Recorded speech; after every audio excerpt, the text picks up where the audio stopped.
Okay, so we have a bunch of questionable pairs in the breeding shed this time. They're here for test breeding. This is Sprite and his lady Azure. Sprite was questionable because he's 4 years old and he didn't get bred last spring, so it's been a year since he produced. But he's acting like he's fully functional and totally into it. Azure I got from a breeder, a high-value hen that I got from a breeder who said she was infertile. Now this is a guy that sets up 40 or 50 breeding cages at once and has no idea what goes wrong. He just knows when no chicks happen. So he couldn't really tell me what was up with her, or at least he didn't. And I brought her here and set her up last spring, and she laid soft-shelled eggs in the corner of her cage. Now, I've since learned that this is something that hens do if their eggs are coming out with too soft of a shell. They think it's a poo, and they lay it in the poo corner instead of in the box. And she did this with 3 eggs that she laid, and then she stopped laying, and I thought, well, she's just chronically low on calcium. So I pulled her and started pumping her full of calcium and put her out in a flight cage, got to rest. She gained about 20 grams, which is no small amount. And I thought, okay, hopefully this time it'll work. So I put her out here. She and Sprite are carrying on like gangbusters. You can see Sprite's putting the moves on her.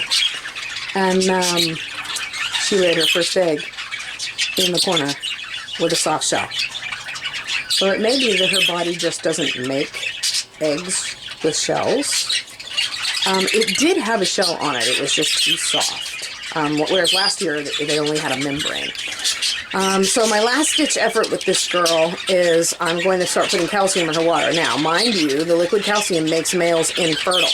So we don't want to sterilize her male in order to get her some harder shells on her eggs. So I'm giving it to her half dosage, according to what's on the bottle, and every second day.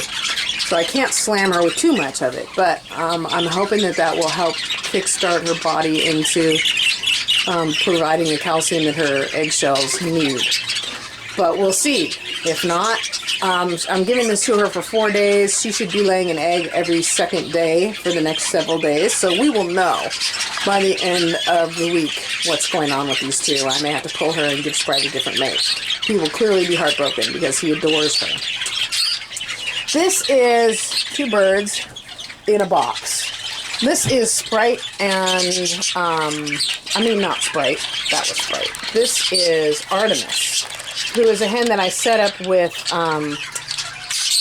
let's see, what's his name? Hemsworth up there last spring, and she did not lay any eggs. Now, mind you, she was young because she was born the last week of May, and I was setting her up in the beginning of April, so she was almost 2 months early, and she didn't seem to especially like Hemsworth either. So I set her up with Linnaeus because she likes Linnaeus, not because he's a dilute. I don't especially want dilute chicks out of her. He's not very big. He doesn't have a lot going for him, but the thing he does have going for him is that Artemis loves him. They breed and they breed and they breed, and she is in that box. So we are waiting to see if she is going to develop an egg bump, which she never did last year. There they are. And lay an egg. Or if she turns out to be a classically infertile hen that just doesn't, her body just doesn't lay eggs. So we'll see. Other questionable pairs. Limey was brought in here because he's older. Again, like Sprite, he's 4 years old. But like Sprite, he is fit as a fiddle and all over his little girl here. And I'm expecting an egg at any moment. See if they got one yet. Not yet. Let's see. Who else is in here? Okay, so I brought Rainbows. I have 3 males from Rainbow's line, 3 young males, and I am test breeding all of them because I have, over 2 years, I suddenly realized I've never had a fertile male out of her line. Her daughters and her granddaughters are fertile myrtles all the way, but so far I've gotten a son that was gay and 2 grandsons that, in spite of being set up 4 times between them, never produced a fertile egg. So I'm like, uh-oh. So this is Seal. He is Rainbow's very last baby out of a different male than all the rest of the line. His father is Buster. And I'm setting him up to see if I'm going to get any babies. Happy days. I have an egg. The fertility check, as you can see, is next Saturday.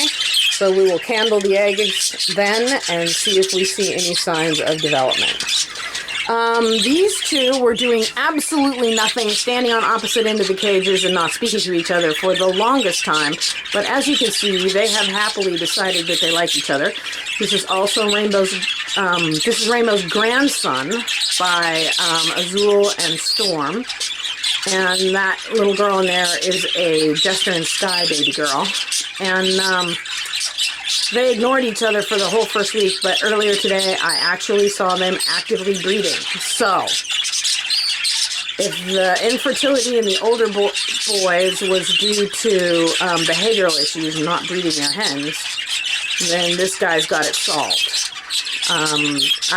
It'll be a whole nother week before we get any eggs out of them, though, because they're both young and inexperienced. So, then I have Ocean down here, who is Peter's brother and Rainbow's grandson by Storm and Azul. And I originally set him up with Maya, who is this hen right here. And she sat there like a bump on a log and didn't do a thing for a week. So I thought, okay, something's up with Maya. So I took her out, and I couldn't resist giving one more try to Cerulean. That hen in there is a beautiful opaline, cobalt opaline. She's an opaline because she has a violet factor, not because she has a dark factor. And he is a spangle opaline because he has a violet factor. So you can see the backs of their heads are washed heavily with purple. That's how you can tell the difference.